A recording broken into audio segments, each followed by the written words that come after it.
gihe kuri uyu wa kabiri umutambukanye w'umukuru w'igihugu Angeline Ndayishimiye raramutse ashikiriza imfashanyo abanyagihugu b'abakongomani bari aho bita Icishemere muri zone Cibitoke komine n'intara ya Cibitoke no muri komine Buganda aho bita mu Gatere ahashitswe bamwe mu mpunzi zahunze amazi ya Tanganyika bo muri zone ya Gatumba komine Mutimbuzi intara ya Bujumbura. Abanyagihugu bakaba bashimye imfashanyo baronkejwe n'umutambukanye w'umukuru w'igihugu Angeline Ndayishimiye. Turashimye cyane, turashimira umukuru w'igihugu cy'u Burundi kwemera yuko impunzi zova muri Kongo zikaba aha mu gihugu ciwe neza, kandi turi benshi, turi ibihumbi birenga 90 by'impunzi maze kuba aha mu Burundi. Yarabyemeye kandi natwe tuba ngaha neza, turamushimiye cyane. Tukongera kandi tukashimira province ya Cibitoki ingene gouverneur, administrateur na chef de zone badufata ngaha nabo kwemera yuko twoba ngaha mu Cibitoki, nabo turabashimiye cyane. Tukavuga kandi Imana ishimwe uno munsi impunzi ziba ngaha mu Cibitoki, turashimye Imana cyane kandi tukashimira umutambukanye w'umukuru w'igihugu niwe yatuzaniye izifungwa muriko murabona ngaha bariko barahereza impunzi. Turabashimiye cyane kuri ibyo, kandi yavuze ijambo ryiza yo kubwira impunzi yuko nta kibazo bicare ngaha mu minsi bakiriko barategura ahantu bazobajana, ariko yatuhaye kandi umunezero kuvuga yuko ukuza kwiwe ngaha si rya mbere cange rya nyuma, azosubira kandi kuza ngaha gusura. Turashimye cyane. None imfashanyo yabazaniye kubwanyibona izobamarira vraiment yatuzaniye imfashanyo nziza cyane, yatuzaniye ibintu biva muri Saudia bita tende mu Kiswahili, kubera je sinzi ngene bazihamagara mu Kirundi, bazita tende. Zirafishe energy nyinshi cyane, ziradufasha cyane. Murabona yuko impunzi turi ngaha nitujya neza nako tubikeneye, ariko ibyo turonga nibyo dufungura. Turashimira kandi ama organisation no gouvernemental PAME na Caritas bahora batuzanira ifungurwa ngaha. Hase bari kumwe n'abandi amashengero yose yo ngaha nabo baratuzanira ifungurwa twafungura. Hariho na groupe de jeunes en Christ n'abavuye Bujumbura ikatuzanira ifungurwa n'amashirahamwe menshi cyane. Imana tusaba Imana ibihayizagire aho bakuye, ibungere kandi imigisha kugira ngo ejo bazoronka ibindi batuzanira cyangwa bazanira abandi iyo bari. Akaba yahanuye ababa kambi ya Gatere kwirinda ubuhumbu bukunze kwibonekeza mu bibanza bene ivyo bihuriramwo abantu benshi. Angeline Ndayishimiye yateye akamo abarundi bose gufasha impunzi mu byo bashoboye. Tugira amahoro, tugira amahoro, gufatana mu nda n'urukundo mu bantu.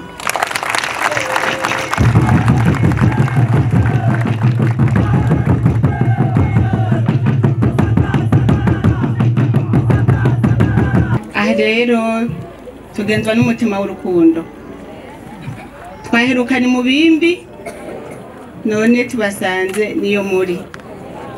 Rero twashaka tubashikirize kino giseke, nongera ndabaha n'impanuro zimwe zimwe zo mu buzima.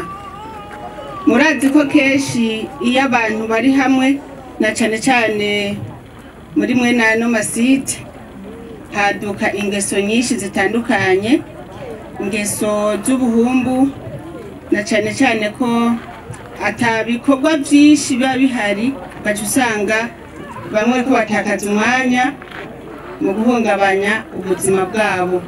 Mvuga guhungabanya ubuzima kubera ubuhumbu ntibwubaka, habamwo kwandura za ngwara zifatira mu bihimba by'irondoka, kwandura umugera wa sida, tutibagiye na ya ndwara bita ngo y'inkende mpox. Rero nashaka ndabahanure uko mubayeho kose mubeho mu buntu buranga abantu na cyane cyane urufasoni rw'abarundi n'abarundikazi. Nsanzwe nzi ko muri abafasoni ariko shetani nawe ntasinzira akorera mu bantu. Nico gituma ntahengeshanya kubaha izo mpanuro rwaruka rukiri ruto mwirinde ibasamaza, sivyo? Mwirinde ababahumbisha. Hanyuma muze muraraba abana banyu mubaherekeze. Hariho umwana wabwatindagiye mu bwiherero mw'ijoro mutamuzi bimujanye. Abavyeyi namwe bwo mufise igikorwa gihambaye muze murabaraba abana mubabe hafi ntibaze bavunikire ngaha aho bokiriye ngo batahane imvune ku mutima no ku mubiri. Haca nshimira n'Imana kubona yarabazanye ngaha irabegeranya kubera jege twayirukana haji mu bimbi nagize ubwoba ku musozi uzohava wamanukana epfo.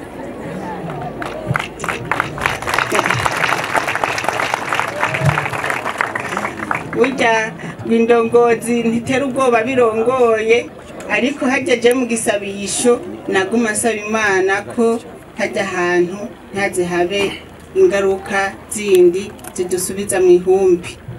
Nico gituma mvuze ko nshimira Imana.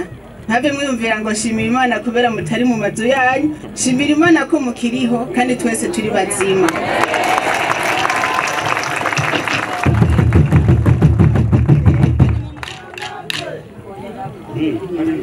Kuri izo mpanuro nyene ubuzima mwene ubu ntibworoshe na gato.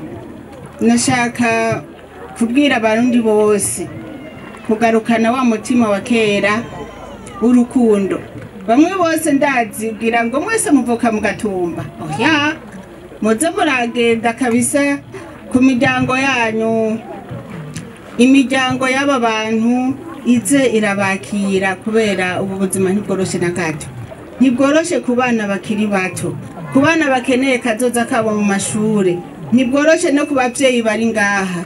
Tugiranira urukundo kugira ngo twese dufashanye abaanye ingene bova hano hantu. Umwe wese azararaba iyakomoka kugira ngo turabe ko ibi bibazo vyogabanuka mufise kandi nibazo biremereye cyane. Nibazo biremereye kubera murabona ko muri nko mu Gahinga ahantu mukikujwe n'ibiti n'imisozi atayindi mihani hari atari mwebwe gusa. Nico gituma rero mpamagariye urukundo mu bantu, urukundo mu Barundi. Uru rukundo rero nigo rwatumye tubanza kuraba bene wacu nabo bo hakurya muri Kongo aho bari mu buhungiro ngaha anye muri no ntara twabanje kubakubitirako. Muhamagariwe rero mwese Abarundi mudacagura kuko umuntu wese yumve mugenzi we amwumvire impuhwe. Aho bari hose hagati mu gihugu baze barabaha ivyo bafungura. Ndiwumve ko borara bariye hari haba ibindi biremwa muntu biraye byigonye kubera inzara. Ntitwokwitwa abantu b'Imana abakristu ndetse n'abayisilamu kwa twese dusenga Imana ni imwe rudende twese dusenga kandi Imana yaturemye mu ishusho yayo itaravye amadini, itaravye intara, itaravye imiryango tuvukamo.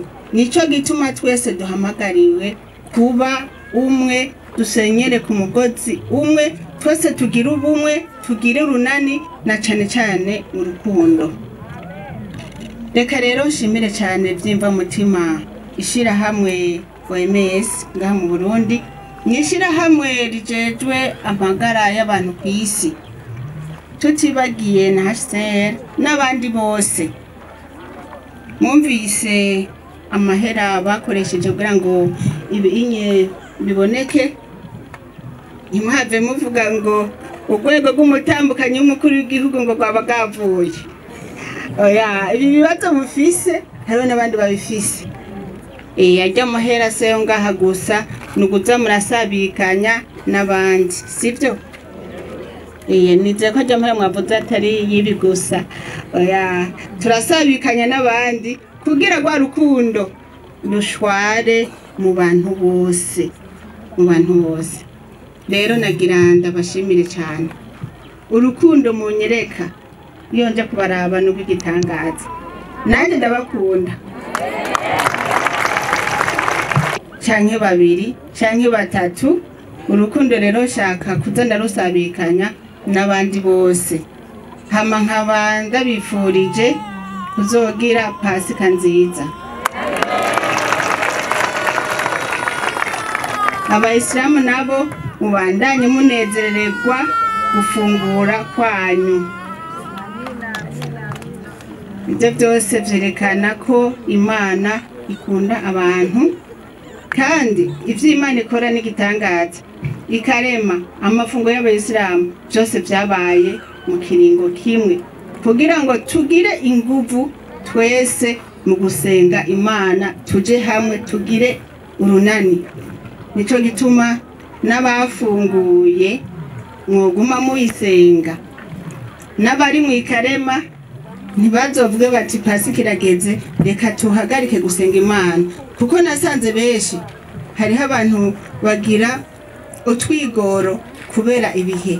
Reka tubandanye muri utwo twigoro, nico kizodukura ngaha hantu, kubera Imana ntidusaba birebire kuyisenga twicishije bugufi kandi dushima twongera twinginga. Iyo kambi yahungiyemwo abahunze amazi bo muri zone Gatumba, ikaba irimwo imiryango igera ku 954. Abamaze kuronka aho baba bakabagera ku miryango 580. Iyo kambi ya Gatere ikaba yakiriye imiryango igera ku 954. Abamaze